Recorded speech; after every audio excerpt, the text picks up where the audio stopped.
Here's number 2. Attitude. Attitude's how you feel. First of all, we're affected by what we know. Second, we're affected by how we feel about what we know. The emotional part now. This is a major part of the 5 pieces. How I feel. Now, there's a lot of different ways to feel. Here's one. If this is all they pay, I'm not coming early and I'm not staying late on the job. Right? We call that one way to feel. Isn't that a selection process? If this is all they pay, I'm not coming early and I'm not staying late. We call that your choice of attitude.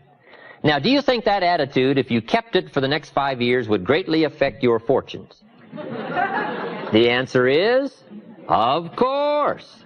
You cannot escape the accumulated effect of the selection of your attitude. You can't escape it. So one of the major things to check is, how do I feel? And am I on track or off track with my attitude? Now, attitude's not that easy to fix. It's not that easy to get information. It's hard to look up attitude in the yellow pages. If you could put your car in the shop and go next door and get your attitude tuned, wouldn't that be nice, right? But where do you go? How do we engage in the kind of philosophical thinking that will refine our attitude to give us a chance for future fortune rather than what will be missing in the future? So this is big, attitude. Here's another attitude. No matter what they pay, I always come early and I always stay late to invest in my own future. We call that another attitude about the same job. Now, why would one person have one attitude, another person have another attitude? We call that mysteries of the mind. Right? I don't know. Everybody has to choose for themselves. Everybody has to decide by education. Now, if you didn't know what the consequences were going to be, it could be very easy to choose the wrong attitude and not discipline yourself to the right attitude. So a big portion of our life is affected by how we feel. Let me give you just a quick list about the feelings that affect our lives. Number 1, it's how you feel about the past. Boy, it's easy to carry the past as a burden instead of as a school. It's easy to let the past overwhelm you instead of let the past instruct you. How to feel about the past hurts and the past losses and the past difficulties and the times you failed and the times it didn't work, the accumulation of all of that. How you feel about that is going to greatly affect your future in your life. One of the major things that affects your life is how you feel about the future. Our life is affected by 2 major things. One is price and the other is promise. And it's not that easy to pay the price if you can't see the promise. I think kids are having problems these days trying to pay the price because they can't see the promise. But all of us wouldn't mind paying the price if we could have a clear view of tomorrow, next week, next month, next year. If we had the high assurance with great probability of how it's going to work out, do you think we would hesitate to pay? The answer is no. But everybody hesitates to pay if the future isn't clear. So to help the kids these days, we got to do 2 things. Help them to see the promise and help them pay the price. But we can pay if we can see. My karate instructor said, Mr. ROHN, you cannot believe the incredible feeling of walking down any city street unafraid. I said, let's get on with the classes, right? Hey, I will sweat.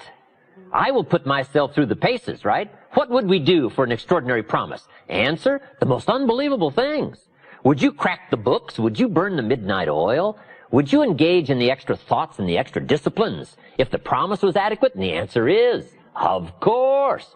But who wants to read? Who wants to burn the midnight oil? Who wants to put themselves through the paces if the promise isn't clear?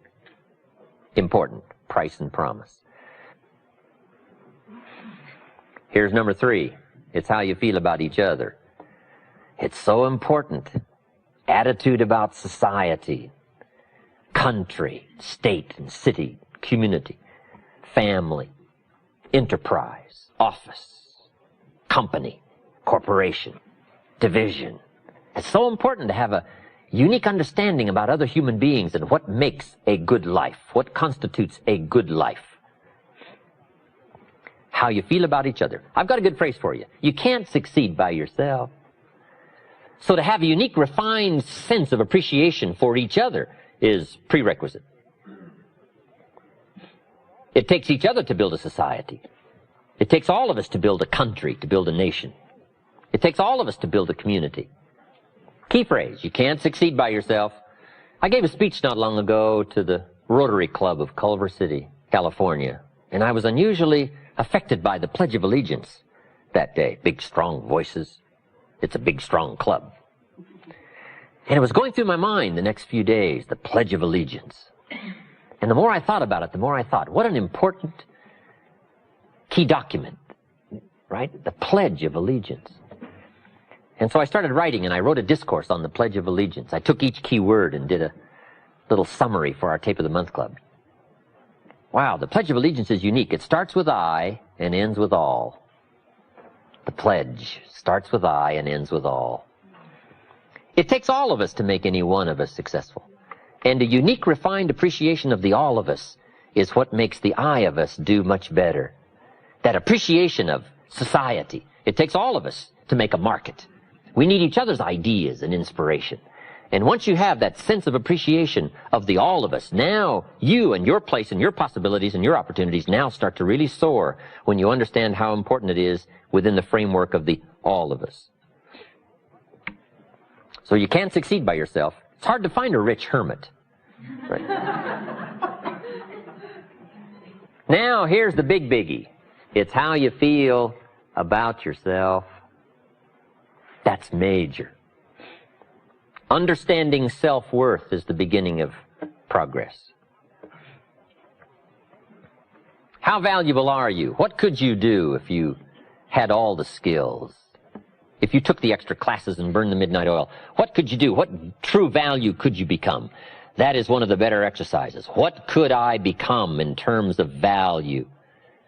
What could I really do in the marketplace, in enterprise, family, home, love, experience, marriage, friendship? How valuable could I become? Am I valuable enough to work on what all is still not functioning in my life to full capacity? If I'm operating at 20%, what could I possibly do with the other 80%? And do I have it in knowledge and worth and value and experience? Once you start understanding this part of you, understanding how valuable you are, it is a whole new experience, understanding self-worth. So attitude plays a big, major part in how our life works out.